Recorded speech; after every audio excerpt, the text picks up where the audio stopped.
যে দেবল মাদ্রাসা আল্লাহর ওলির স্বপ্নের মাধ্যমে আল্লাহ রাসূল লাঠি দিয়ে এইভাবে মাদ্রাসা করো, আল্লাহ নবী ডাক দেওয়া, ঘুম থেকে উঠে ফজর দেখেছে সেই ঠিকই নিশানা রয়েছেন, সেই নিশানায় যে মাদ্রাসা প্রতিষ্ঠিত করা হয়েছে।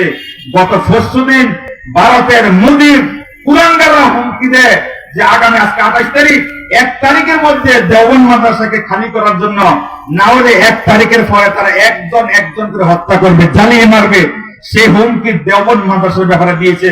আমি আপনাকে বলবো, লক্ষ কোটি মাদ্রাসার জননী মা যে মাদ্রাসা উম্মুল মাদারিস দেওবন্দ মাদ্রাসার একটা ইটের মধ্যে যদি আঘাত করে, আমরা কি আর বসে থাকার সময় আছে? বসে থাকবেন নাকি?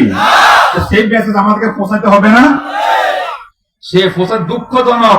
মোদী নাস্তিকের বাচ্চা তো বাংলা কথা বোঝে না। এখন আমি যদি বাংলা তোমাকে ধমকিতে হুমকিতে শেখে বুঝবে।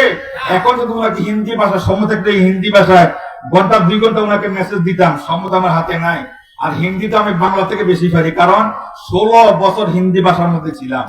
এই জন্য मैं सबसे पहले और सबसे आखिर 2 मिनट के अंदर मोदी जी को ये मैसेज देना चाहता हूं, तुम ये बात गौर से सुन लो, तुम ये बात गौर से सुन लो। जिसको भी तुम कत्ल करते हैं, जिनको भी तुम मारते हैं और मरने के लिए तुम धमकी दे रहे हैं, सुन लो, मुसलमान मरने वाला नहीं है, मुसलमान शहीद होने के लिए हर वक्त तैयार है। कथा ठीक ना बोले? हर वक्त मुसलमान जिहाद करने के लिए तैयार है।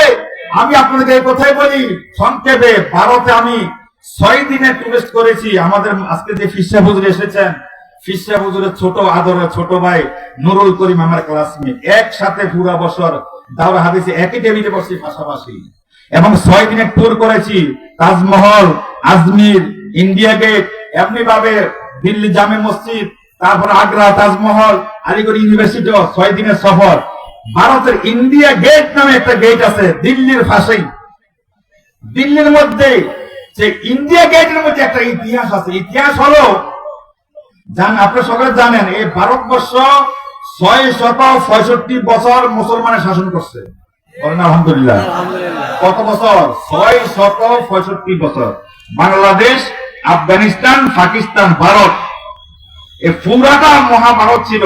665 বছর মুসলমানের শাসন ছিল। সেই মুসলমানের শাসনের মধ্য থেকে ইংরেজে সেই মুসলমানের মাদ্রাসা মসজিদ মুসলমান শেষ করে সে দখল করেন। 200 বছর ইংরেজ দখলে ছিল।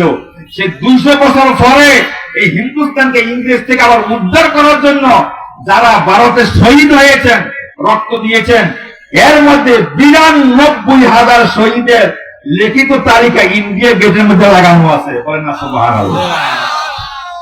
সেই 92,000 যাদের রক্তের বিনিময় ইংরেজ থেকে 200 বছর পর দেশকে উদ্ধার করে, সেই তালিকার মধ্যে 62,379 জন মুসলমানের তালিকা সেই গেটের মধ্যে লাগানো আছে।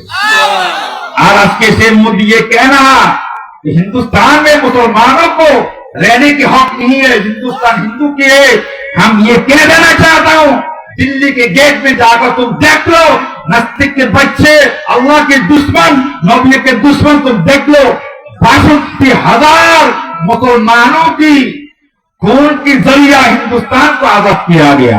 কথা ঠিক না বলে? আজকে সেই মোদি বলে দেওবন্দ মাদ্রাসা খালি করার জন্য। দেওবন্দ মাদ্রাসা খালি হবে না, দেওবন্দ মাদ্রাসা হবে বিশ্ব মার্কাজ। আর দেওবন্দ মাদ্রাসা থেকে সে ভারতকে স্বাধীন করা হবে। আবার মুসলমানের সে ক্ষমতা মুসলমানে ফিরিয়ে নিবে। তাকে ইতিহাস জানা দরকার, যেখানে হাজারের সাথে 313 জনের মোকাবেলা করেছেন। কথা ঠিক কিনা বলে? আমরা সেই জাতি। আল্লাহ এখন আছে নাকি নাই? আছে নাকি নাই? আমরা সেই জাতি, আমরা বীর পুরুষ, আমরা বাঘের বাচ্চা। এই জন্য বলতেছিলাম, আমার আপনার যে জীবনের সেকেন্ডে জাররা বললাম, জাররা থেকে জাররা জীবনের হিসাব নেওয়া হবে। তো এই কথা জানেন, সেই হিসাব যে আমাদের থেকে নিবে, যদি আমরা শহীদ হইতে পারি তাহলে বিনা হিসাবে বেহেশত। এই জন্য আমরা মুজাহিদ। কথা ঠিক কিনা বলেন? সর্বনের মুজাহিদ বলা হয়। আর এই বর্তমান যুগে আমাদের সর্বনা ফিসা হুজুরের যে ভূমিকা বাংলার মধ্যে, এশিয়ার মধ্যে আপনারা দেখেছেন, দেখবেন, আরো দেখবেন ইনশাআল্লাহ।